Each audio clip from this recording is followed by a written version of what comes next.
Whether you're a seafood lover or just looking for a new recipe to try, these tuna fish cakes are sure to become a favorite in your household. Hey guys, welcome to my kitchen. This is Shirley. So let's get cooking.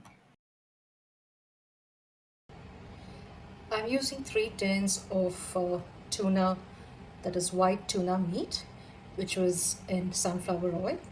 And I'm going to drain out all the oil from the tin.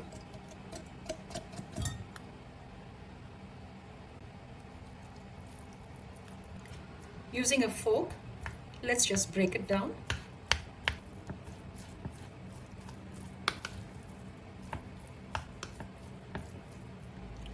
Now I'm going to chop 2 big onions, adding it to the chopper. About 4 to 5 green chilies. These are not very spicy. Please add them according to taste.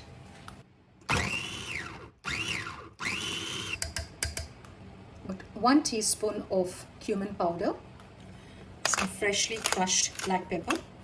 You can add the seasoning according to taste. A teaspoon of ginger garlic paste. Now to this I'm adding 1 boiled mashed potato. This is for binding.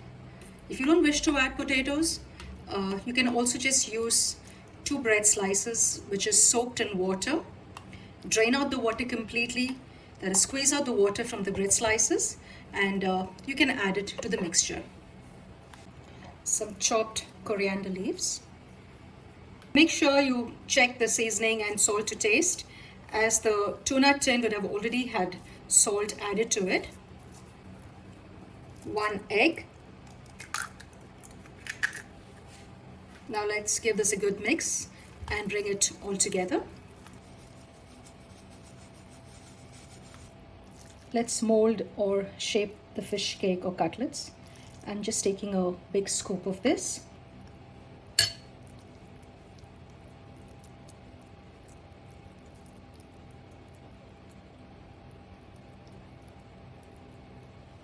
Some breadcrumbs.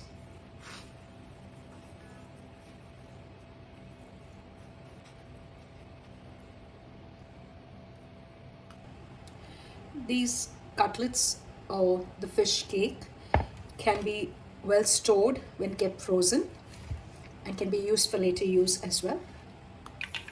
Make sure when you shallow fry the fish cake, the oil is not too hot. The flame should be like on a low to medium. Fry them just right to achieve that perfect crispy exterior and juicy interior.